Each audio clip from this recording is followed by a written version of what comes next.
Selanjutnya pemirsa, dari pergerakan bursa global, indeks saham Wall Street melesat pada perdagangan Senin menghapus kerugian besar di sesi perdagangan sebelumnya yang dipicu kekhawatiran perlambatan ekonomi dan pemberlakuan tarif impor baru dari pemerintahan Donald Trump.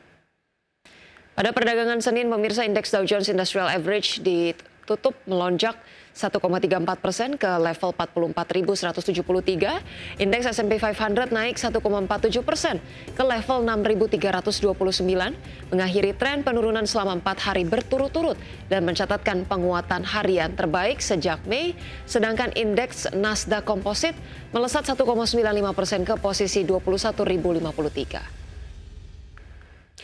Sementara itu pemirsa, bursa saham Eropa berakhir di area positif pada perdagangan Senin, bangkit dari level terendah 6 minggu karena lonjakan sektor perbankan mengimbangi kejatuhan saham Swiss, menyusul tarif Amerika Serikat sebesar 39% untuk barang-barang asal Swiss. Indeks Pan Eropa Stock 600 ditutup menguat 0,9% ke level 540,6. Kemudian indeks DAX Jerman melonjak 1,4% ke posisi 23.757 dan indeks FTSE 100 Inggris naik 0,66% ke level 9.128. Pemirsa, indeks harga saham gabungan atau IHSG ditutup melemah dalam di 7.400-an di Senin awal pekan.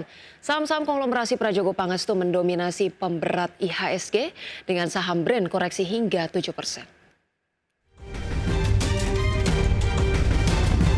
Indeks harga saham gabungan atau IHSG ditutup melemah 0,97% ke level 7.464,64 di akhir perdagangan Senin. Indeks sektoral dengan kenaikan terbesar adalah sektor kesehatan melesat 1,99%, sektor teknologi naik 1,15% dan sektor perindustrian menguat 1,07%. Sedangkan indeks sektoral dengan pelemahan terdalam sektor barang baku melemah 1,55%, sektor energi turun 1,30% dan sektor barang konsumer non-cyclical koreksi 0,47%. Emiten terafiliasi Salim AMMN turun dalam 14,75% ke level Rp7.225 per saham dan menjadi pemberat utama IHSG dengan kontribusi minus 36,81 indeks poin ke IHSG.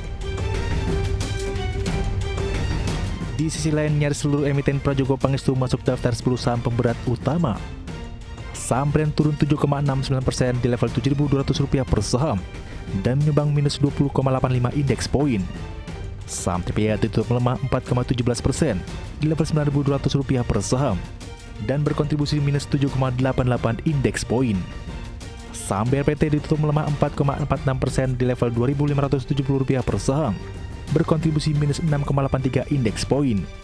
Saham Cuan ditutup melemah 7,21% di level Rp1.415 per saham dan berkontribusi minus 4,32 indeks poin. Dan saham PTRO ditutup melemah 7,16% di level Rp3.630 per saham dan berkontribusi minus 1,72 indeks poin. Adapun koreksi IHSG seiring dengan langkah investor mengambil keuntungan setelah indeks naik tinggi pada bulan lalu. Sebagaimana diketahui, sepanjang Juli 2025 IHSG naik lebih dari 5% secara bulanan. Anggota Dewan Komisioner OJK Pengawas Pasar Modal Inarno Jayadi mengungkapkan, bursa saham domestik mencatatkan rekor kapitalisasi pasar tertinggi sepanjang sejarah Bursa Efek Indonesia. Nilai kapitalisasi pasar di Juli 2025 menyentuh rekor tertinggi selama 3 hari berturut-turut.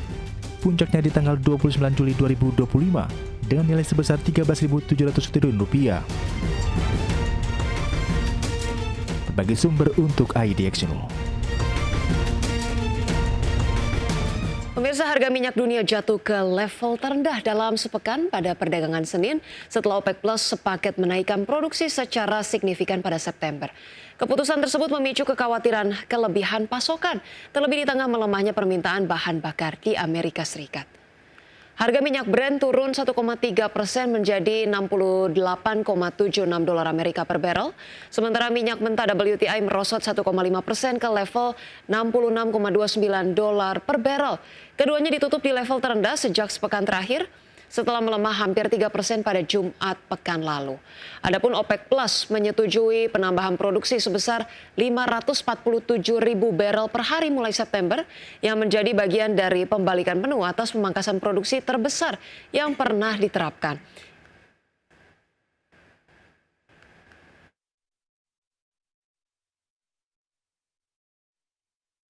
Pemirsa, seiring masih adanya ketidakpastian usai tercapainya kesepakatan dengan Amerika Serikat, Uni Eropa menyatakan akan menanggung 2 paket tindakan balasan terhadap tarif Amerika Serikat selama 6 bulan. Adapun paket tarif balasan Uni Eropa akan terdiri dari 2 bagian, yakni respon atas bea masuk baja dan aluminium, serta tarif dasar dan tarif mobil yang diberlakukan oleh Amerika Serikat. Uni Eropa akan menangguhkan 2 paket tindakan balasan terhadap tarif Amerika Serikat selama 6 bulan. Menurut pernyataan juru bicara Komisi Eropa, keputusan ini diambil setelah tercapainya kesepakatan dengan Presiden Amerika Serikat Donald Trump. Adapun kesepakatan antara Uni Eropa dan Amerika Serikat masih menyisakan sejumlah ketidakpastian, termasuk terkait tarif untuk minuman beralkohol. Perintah eksekutif Presiden Trump yang dikeluarkan pekan lalu yang menetapkan tarif sebesar 15% untuk sebagian besar produk asal Uni Eropa juga disebut belum mencakup pengecualian seperti mobil dan suku cadang kendaraan. Pejabat Uni Eropa pun memperkirakan akan ada perintah eksekutif tambahan dari pemerintah Amerika Serikat dalam waktu dekat. Sementara itu, dalam rangka mencapai tujuan tersebut, Komisi Eropa akan mengambil langkah-langkah yang diperlukan untuk menangguhkan penerapan tindakan balasan terhadap Amerika Serikat selama 6 bulan. Tindakan ini sedianya akan mulai diberlakukan pada 7 Agustus. Adapun paket tarif balasan Uni Eropa terdiri dari 2 bagian. Yang pertama sebagai respon atas bea masuk baja dan aluminium dari Amerika Serikat, dan yang kedua terkait dengan tarif dasar serta tarif mobil yang diberlakukan oleh pemerintahan Trump. Berbagai sumber IDX Channel.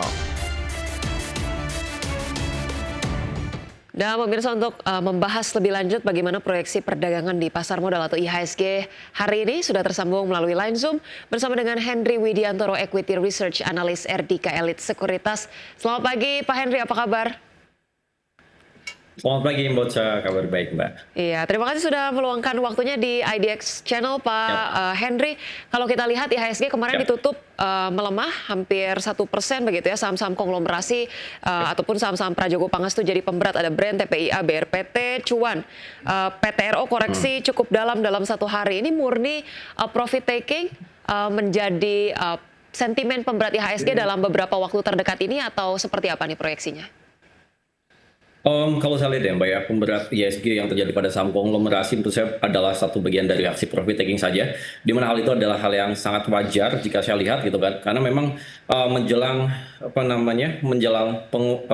rilis MSCI market melakukan spekulasi adanya salah satu konstituen dari saham-saham konglomerasi ini masuk ke situ, dan juga ditambah lagi dengan IPO dari saham-saham konglomerasi milik Bapak Prajogo Pangestu, yang mana hal itu menjadikan penguatan sangat signifikan disertai dengan volume yang signifikan juga. Saya rasa penguatan yang signifikan itu adalah kurang begitu sehat apabila tidak disertai dengan aksi profit taking. Sehingga menurut saya sekali lagi bahwasanya aksi profit taking atau koreksi yang terjadi kemarin adalah hal yang wajar dan hal yang lumrah dan sehat. Baik, koreksi yang khususnya terkonsentrasi pada saham-saham Prajogo Pangestu ini memang wajar dikarenakan rally yang sudah terjadi bertubi-tubi, wajar kalau profit taking begitu ya. Tapi kalau kita lihat data juga terkait dengan investor asing ini tampaknya ramai-ramai melakukan net sell. Kalau kita lihat jumlahnya, kalau di data Bank Indonesia selama 28 sampai 30 Juli non-residen jual neto di pasar saham ini capai 2,2 triliun rupiah. Anda melihat sentimen utamanya apa? Uncertainty saat ini pasar memperhatikan apa nih Pak Henry?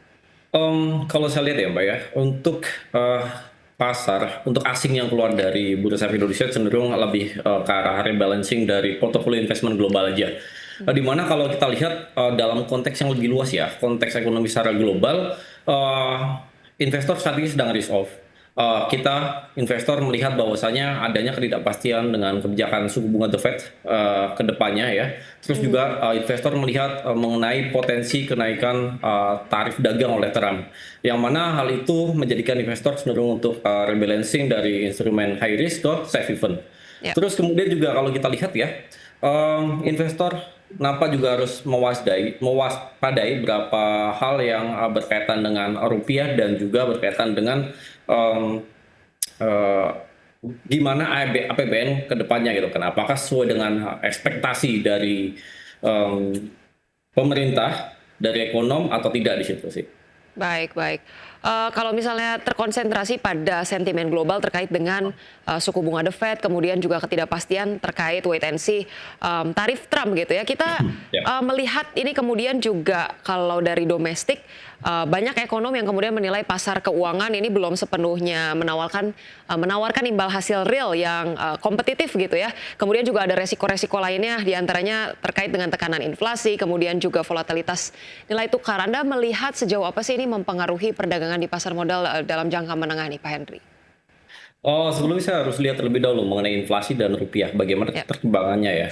Sejauh ini sebenarnya inflasi di Indonesia itu cenderung masih dalam target ya, target Ya. dari pemerintah di mana di level kurang lebih 1,5 3,5%, yang mana hal ini seharusnya masih aman. Namun ya, hal yang menjadi kekhawatiran atau concern kita belakangan ini adalah berkaitan dengan apa? Dengan kenaikan harga pangan yang memberikan tekanan inflasi lebih tinggi jika dibandingkan dengan periode sebelumnya. Kita lihat inflasi di bulan Juli kan 2,37%, sedangkan inflasi inti justru melemah 2,32%. Yang mana hal ini adalah hal yang patut kita sedikit kita waspadai ya, karena ini adalah salah satu bentuk ketidakpastian baru yang mana hal ini patut kita waspadai. Terus kemudian rupiah oke.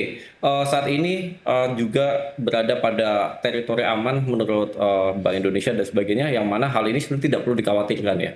Hal ini juga merupakan bagian dari respon mengenai sentimen tarif Trump dan juga arus modal asing yang keluar dari pasar. Dan menurut saya hal itu adalah hal yang wajar. Ini dinamika yang ada pada market. Nah, bagaimana? Apakah imbal hasil real di pasar keuangan nasional saat ini cenderung kompetitif atau tidak ya? Kalau saya lihat memang dari sisi risiko makro yang ada saat ini, inflasi memang masih dalam batas aman, overall masih aman. Tapi kenaikannya ini mengindikasikan adanya tekanan yang harus dimitigasi oleh kita semuanya. Volatilitas rupiah pun juga saat ini juga terus membayangi sebenarnya. Ditambah Baik. lagi suku bunga dan tren suku bunga tanpa kompensasi dengan yield maupun saham juga nggak beda jauh. Oleh karena itu ya ini menurut saya akan cukup berpengaruh ke pasar, namun relatif terbatas karena masih terukur oleh ekspektasi dari Bank Indonesia dan Menteri Keuangan. Baik, itu dia data-data yang masih menjadi perhatian dan dinantikan oleh para investor, tapi diproyeksikan potensi kalaupun koreksi ini nggak terlalu signifikan gitu ya, masih cenderung terbatas sentimennya. Kalau kita lihat juga terkait dengan harga minyak yang turun cukup dalam, Pak Henry, di tengah sentimen ya OPEC Plus akan menambah pasokan minyak nih. Tapi kalau misalnya kita lihat di sisi lain, sanksi yang masih terus digencarkan oleh Amerika Serikat untuk Rusia gitu. Tampaknya ini bisa menaikkan harga minyak. Anda melihat potensinya ke depannya akan seperti apa? Lebih berat di penurunan harga minyak karena sentimen OPEC tadi atau justru bisa menguat lagi nih karena sentimen dari Amerika Serikat ke Rusia? Kalau saya melihatnya mungkin lebih ke arah kenaikan produksi yang dilakukan oleh OPEC ya, yang mana menekan harga dari minyak mentah itu sendiri.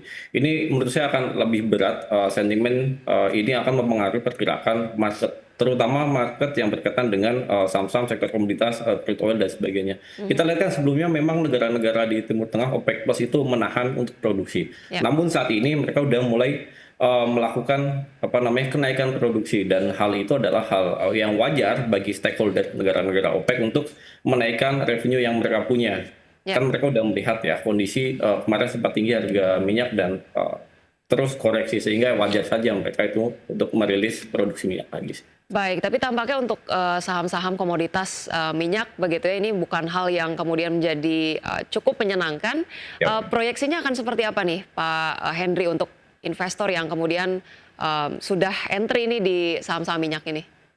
Sebenarnya kalau saya lihat ya untuk harga saham-saham minyak seperti misalnya kita sebut saja Medco, Elsa dan sebagainya, pelemahan harga minyak mentah belakangan ini menurut saya sudah cenderung terprice in ya, sudah cenderung terprice in, terjadi koreksi 3 hari berturut-turut ini, sehingga menurut saya secara teknikal, secara jangka pendek ada momentum technical rebound dari sentimen tadi Rusia yang mulai di embargo ya. Momentumnya pas, ada sentimen berkaitan dengan Rusia di embargo, dan saham-saham sektor komoditas dalam hal ini crude oil sudah berada pada level konsolidasi yang relatif sehat. Menurut saya pribadi bahwasanya ada potensi secara jangka pendek ya, ada potensi reversal untuk saham-saham sektor crude oil.